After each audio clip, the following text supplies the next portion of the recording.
Olá pessoal, bom dia, tudo bom? Vamos dar início hoje ao nosso caderno 2, tá bom? Então o caderno 2 aí, ele vai entrar agora na página 173, beleza? Nós vamos falar aí do módulo 17 e 18 sobre o sistema de absorção da raiz. Tá bom? Então nós vamos estar falando aí dessa matéria agora. Continuação, você pode observar que no caderno 1 a gente fez uma introdução dessa parte aí da biologia vegetal.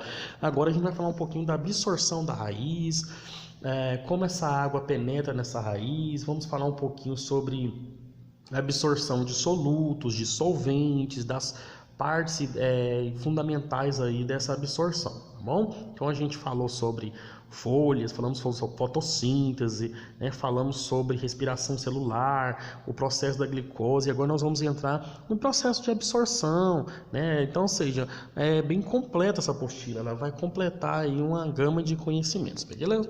Vamos acompanhando aí, então. A região, né, encarregada por fazer esse processo aí, pessoal, de absorção, né, a gente vai ver aí os pelos absorventes, né, ou seja, é a parte da raiz ali, na região dela, onde vai fazer a absorção. Então, ou seja, esses pelos aí nessa região, ele vai aumentar a superfície de absorção, né, então elas vão ser células epidermáticas, tá, que vai ter essa função aí. Observa no desenho aí, que nós temos o caule, o colo, a zona ramificada, as ramificações e a zona pilosa, né, com esses pelos absorventes. E a zona de crescimento. A coifa é aquela que a gente fez aquela aula, lembra aquela aula que nós fizemos sobre a anatomia da raiz, das folhas, da planta, né? Então a gente observou aí a coifa, que ela protege a gema apical para o crescimento, tá? Mas só que antes dela aí vai ter essa zona pilosa, que é esses pelos que vão absorver a água. Essa água do solo vai passar para essa região pilosa, aonde ela vai ter essa absorção, beleza? Então nós temos aí esses pontos, né, de que a água vai transmitir aí dessa relação. Nós temos diversos tipos de raízes, pessoal. Nós podemos ter raízes aéreas, raízes em forma de cômodo, raízes tabulares, aquelas de tábuas, raízes aquelas aéreas como se fosse nos mangues, alguns tipos de raízes aquáticas que vivem dentro da água. Então, existe diversas adaptações dessas raízes em outros ambientes. Então, ou seja, cada ambiente ela é absorvido de uma forma, né? Por exemplo, aquelas orquídeas mesmo, elas vão ter pelos absorventes na estrutura do corpo dela todinha, para absorver a umidade relativa do ar. Então ela pega só aquela umidade. Tem outras plantas que vão absorver aquela névoa que vem de manhãzinha ali. Outras raízes vão estar na terra. Outras raízes vão ser pivotantes. No cerrado mesmo nós temos raízes pivotantes. São pivôs profundos que pegam a água lá no fundo da terra mesmo, porque o nosso lençol freático aqui no cerrado é mais profundo. Outras raízes são fáceis, igual na Amazônia mesmo, as raízes das plantas não são tão profundas. Por quê? É grande quantidade de água, então ela pode pegar ali na superfície mesmo. Então as árvores da floresta amazônica, elas são árvores com raízes rasas. Então assim, qualquer vento pode derrubar aquela árvore. Então, ou seja, as raízes delas não é tão profunda igual no cerrado. As plantas, por exemplo, da caatinga, onde tem pouca disponibilidade de água. Então, ou seja, em vários lugares elas têm adaptações, beleza? Esses pelos absorventes aí é uma expansão única de uma única célula. Então cada pelo aí ela vai formar por uma única célula. Observa na imagem aí, né? É um elemento unicelular, ou seja, ela vai comunicar, sim, é um organismo, várias células, pluricelular, mas o pelo absorvente ele é uma única célula conectada com a outra, tá bom? Nesse organismo. Então, ou seja, a gente pode observar o núcleo, né, a parede celular dela aí, o vacúolo, tá, onde vai estar fazendo essa captação, né, citoplasma. Então ela tem essa função aí, né, e essa observação para a gente ser feita aí. A A absorção de água, pessoal, ela vai ter aí vários tipos de absorção em relação à absorção por osmose, né? Então, ou seja, quando ela está mergulhada no meio hipotônico, tá? Ela vai estar mergulhada, né? A água vai passar, lembra que a da osmose lá? A água passa do meio menos concentrado para o meio mais concentrado, né? Ou seja, vai estar mergulhada nesse meio hipotônico. Então, essa água vai passar então para dentro dessa célula, né? Por essa região pilífera, por esse pelo absorvente. E a célula vizinha dela, né, ela vai estar aí no meio hipertônico, porque essa água ela vai passar de uma célula para outra, a osmose, né, retirando a água do pelo. Então, ou seja, a água que está fora do pelo, como lá dentro dela está a concentração maior, ela vai passar para dentro dela, deixando aquela célula túrgica. A célula vizinha dela vai estar no meio hipertônico, a água vai passar para essa célula vizinha. Então, ou seja, ela vai passando de célula a célula, né, até chegar ali nas partes mais internas, né, e vai atingir o endoderma, que no caso aí vai ser o xilema. O xilema não é a parte que vai, os vasos lenhosos lá que vai levar a água para as flores, para as folhas, né? Então, ou seja, observa aí que a água vai estar passando de célula a célula. Essa passagem dessa água, ela vai ser um tipo de passagem aonde ela vai ser uma osmose, tá? E ela vai carregar aí alguns nutrientes, né? Alguns nutrientes passam por essa osmose e outros não precisam ser carreados de forma porque eles são maiores. Nós vamos ver um pouquinho agora sobre macro e micronutrientes, beleza? Nas monocotiledônicas, a água passa através de célula, né, de passagem, células normais. Então, são células de passagem que essa água vai transmitando aí. Agora, nas dicotiledônicas, que são as mais organizadas, aquelas mais estruturadas, né, ela vai passar através das estrias de Casparin, né? Então, ou seja, ela vai atingir o cilindro central através desses vasos aí. Então, pessoal, a água absorvida por esses pelos, né, por esses pelos absorventes, então vai entrar também os minerais menores, né, selecionados ali bem pequenininhos, os menorzinhos mesmo, os micronutrientes. Então, a água vai passar por entre essas células aí, arrastando todos esses sais, por onde ela vai atingir aí o xilema da planta. E aí é onde ela vai fazer o seu processo aí, né, de transpassar aí para ir até a folha da planta. Tá bom? Então, ou seja, diferenciação entre as monos e as dicotiledôneas também. A composição físico-química também, ela tem uma relação. O que é essa composição físico-química do solo?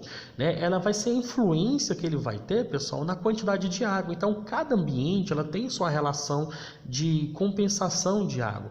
Né? Então, a gente vai ter uma diferenciação em solos mortos, entre solos vivos. O que é um solo morto? Um solo que não tem quantidade de matéria orgânica. O que é matéria orgânica? Animais, micro-organismos, bactérias, larvas, fungos, minhoca, folhas, restos de folhas mortas, animais apodrecidos. Então, ou seja, todo tipo de matéria orgânica nesse solo.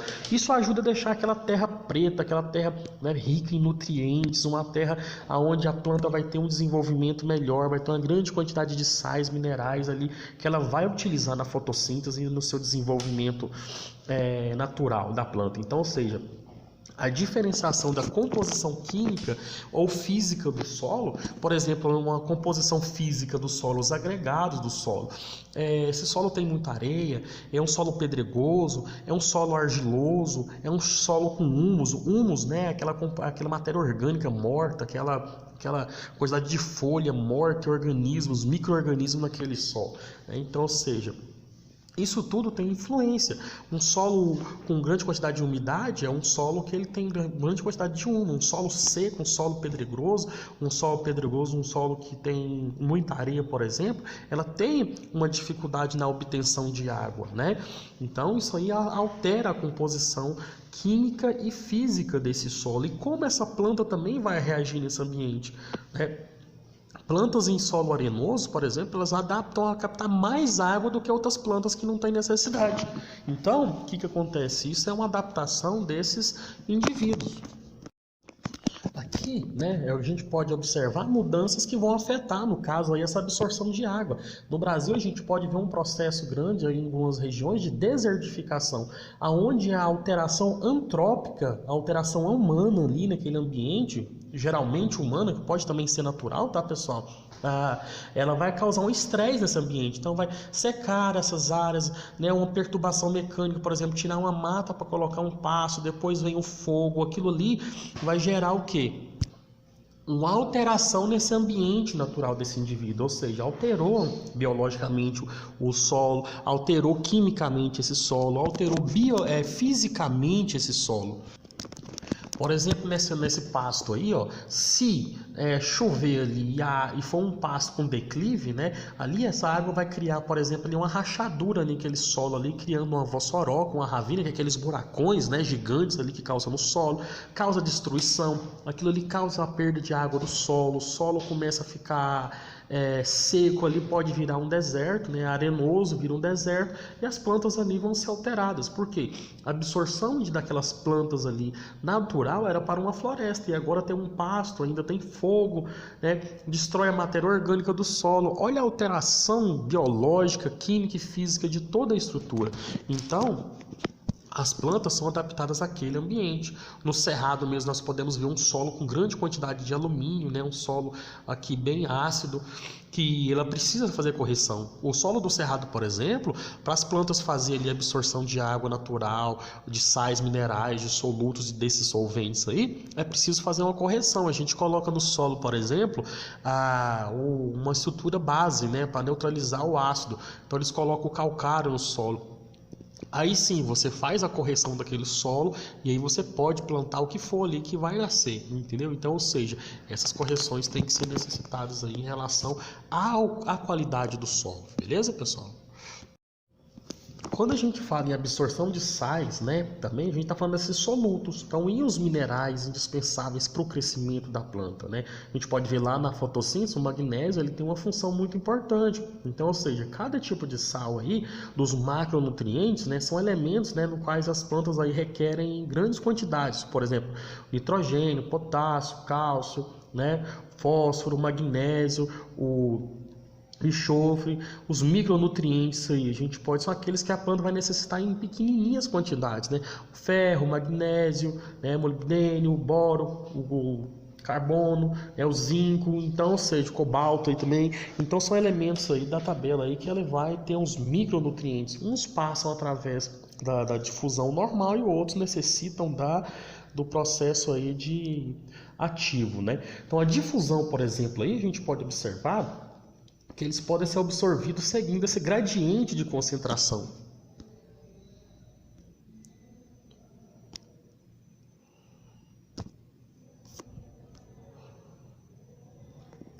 O que é um gradiente de concentração, pessoal? Uma concentração por exemplo, de soluto ali dentro, tá? A gente pode falar de soluto ou de solvente ali, para passar. Então, ou seja, a água fazendo osmose ali, o gradiente de concentração vai levando ele. Ou então, eu tenho uma grande quantidade de soluto fora, né? No caso aqui por exemplo, do nitrogênio, do oxigênio, do nitrato, por exemplo, aonde o gradiente vai empurrar. Ou seja, já pensa você entrando numa festa e chega lá, tem a guarita para você passar. Tá um monte de gente tentando entrar na mesma festa e você lá na ponta da fila. As pessoas atrás de você, elas vão te empurrar. Ou seja, você vai normal, tem mais gente fora do que dentro da festa. Ou seja, ali no oba-oba, no empurra-empurra, todo mundo vai entrando. Ou seja, a próprio gradiente faz você entrar para dentro daquela festa. Ou seja, esses nutrientes solutos aqui, eles vão entrar pelo gradiente de concentração. Concentrado mais fora do que dentro, você vai pelo oba-oba ali, beleza? Ou seja, então a difusão de célula a célula. Então, ou seja, tem menor concentração dentro da célula e maior concentração fora. Você segue o gradiente de difusão ali, beleza? Agora, quando a absorção é ativa, né, o transporte ativo é o movimento contra o gradiente de concentração. Agora pensa você tentando sair dessa festa, no início da festa, todo mundo querendo entrar e você querendo sair. Ou seja, o gradiente é menor de concentração. Ou seja, você precisa de um processo ativo. Tem que ter alguém ali que tem que pegar na sua mão e te puxar com muita força. Você vai gastar energia para isso fazer para você sair dessa festa no início dela. Ou seja, né, eu vou gastar energia, eu vou gastar ATP. Aí, no caso, a gente pode falar da bomba de sódio e potássio. Lembra lá do processo de transporte, né, de absorção? Então, ou seja, o ar não gasta energia.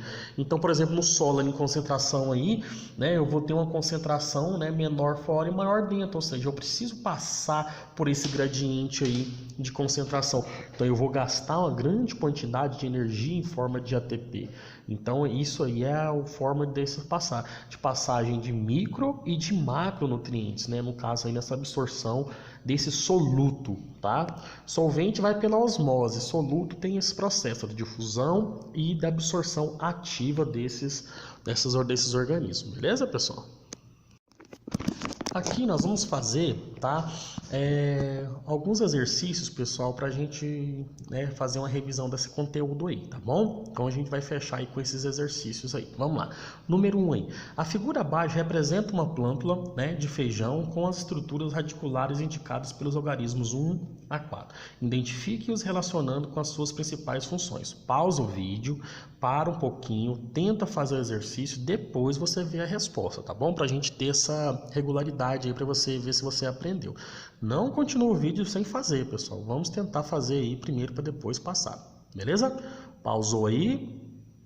Isso aí, voltando agora, pessoal. O que a gente pode classificar aí, pessoal? Isso é a coifa, né, de proteção dos meristemas, ou seja, ele vai compor aí, né, essa parte dos meristemas aí que vai proteger essa zona aí de crescimento, né? Então a coifa é aquela parte de proteção, ela vai enfiando no meio da terra, isso aí entra em cano, quebra calçada, quebra pedra, isso aí é doido, isso aí. É bem forte a proteção dela aí, tá bom? A 2 é o que? A 2 vai ser uma zona lisa, né, de distensão, de crescimento, aí onde vai ter as gemas apicais, né, as gemas radiculares apicais, onde a raiz vai crescer em comprimento, fazer ela distender, fazer ela procurar água em locais específicos. No 3, isso aí, uma zona pilosa, né? Ou seja, a superfície de absorção, eu vou ter uma melhor superfície de absorção. E o 4 aí é a zona de ramificação, né? Ou seja, vai ramificar, fixar o vegetal, ou seja, aumentar a sua capacidade de absorção, né? Então aí nelas também aí vai ter grandes partes de zonas pilosas também. Então vai fazer as raízes ficar aquelas raízes gigantes e crescendo para tudo quanto é lado, beleza? Vamos fazer aqui agora o exercício número 5, tá? Em uma raiz encontra-se as estruturas, né? Córtex, pelos absorventes, xilema, periciclo e endoderma. Assinale a alternativa em que apresenta a sequência correta do caminho da água.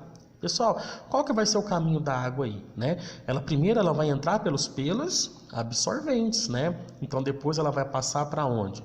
Isso para o córtex da raiz, né? A parte ali do córtex dela, tá bom? Depois ela vai passar para o endoderma, na parte endoderma ali do processo radicular, tá? Depois ela vai entrar no periciclo, tá bom? Depois do periciclo ela vai estar entrando aonde? No xilema, tá bom? Então essa daí para a gente fazer uma estruturação aí de qual que é o caminho que essa água vai percorrer em relação a essa estrutura radicular dela, tá bom? Olha o número 6 aí, pessoal. No número 6 a gente pode falar assim, analisa as frases abaixo. 1. Existe uma relação direta entre o tamanho da superfície do vegetal e o contato com a solução do solo e daquela exposta ao meio aéreo, né? E ele pergunta, no final que ele está pedindo para a gente achar as alternativas corretas. Se é o número 1 e está correto ou não, pessoal? Corretíssima, né, pessoal? Então existe essa relação direta do tamanho da superfície do vegetal e o contato com a solução, né, do solo, né, ou seja, daquela superfície, né? Quanto maior a superfície de contato, maior a absorção. Ele na 2 aqui ele fala aqui, num experimento mergulha-se a solução, mergulhando-se numa solução nutritiva as seguintes partes de 4 plantas intactas: A, toda a raiz; B, somente a zona suberosa da raiz; a C, somente a zona pilífera; e D, somente a coifa da raiz. Ele fala, após algum dia, sobreviveram apenas as plantas A e C. A que tenha toda a raiz e a C somente a zona pilífera da raiz.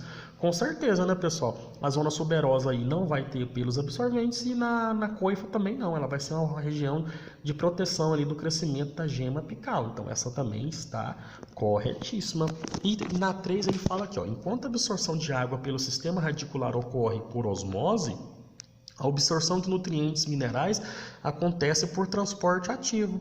Isso aí, né, pessoal? Ou seja, aí no caso ele vai falar aí em relação ao processo de osmose. Ele faz a diferenciação entre a osmose e também sobre o transporte ativo, tá bom?